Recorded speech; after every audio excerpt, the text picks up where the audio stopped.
less unrest. And this is so unfortunate after the Watts riots, Rodney King, and all the history of violence and discrimination. It all should stop. Thank you, Bill. I appreciate it. And again, this was his jewelry store for 75 years, and it was broken into, but thankfully they weren't able to get into the actual store. I do want to move back over to the intersection over here. Again, we're on Broadway and 4th, about 8 blocks of Santa Monica. This area has been shut down by police. Again, we are still seeing some activity of looters or people trying to get back in and get into the store that have their doors open. This Van store, you can just take a peek inside of it. This is what we saw earlier today.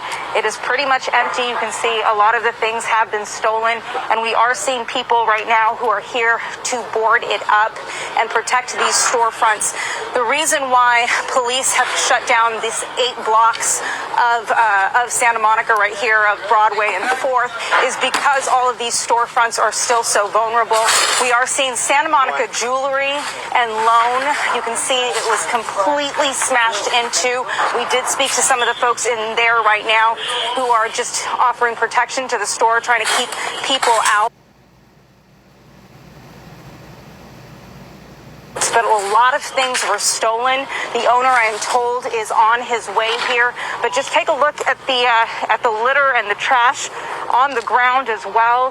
This has obviously been a very, very tough day for the business owners here in Santa Monica.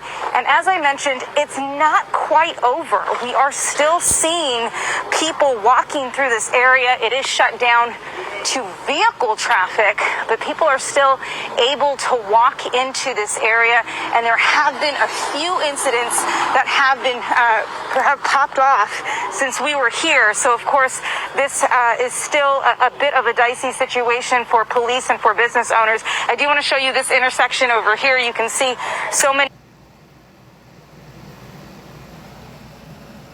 police officers. Again, I did tell you that we saw sheriffs in tactical gear still combing through this neighborhood and just trying. Those protesters or looters actually come back into this area. Right over here we see some of the storefronts that have been boarded up as well. Some of those store owners have already come in through here and trying to protect their stores from any further damage. We're also seeing a lot of lights and sirens in this area, a lot of activity. We've seen fire trucks, and we've also seen a lot of police vehicles going lights and sirens through this area. I'm not sure exactly what they're responding to or where they're going, but as I mentioned, there are still little incidents in this area that are continuing to happen.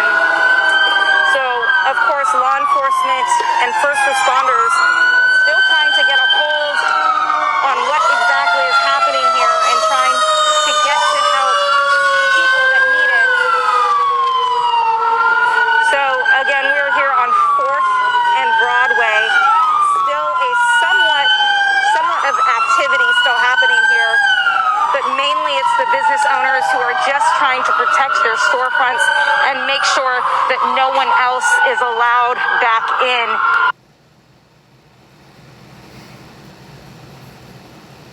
After dark, really. So again, such a tough moment for the businesses here in Santa Monica. We'll send it back to you guys. Darsha, just an observation here. Last night about this time, once they had cleared most of the protesters out of there and we saw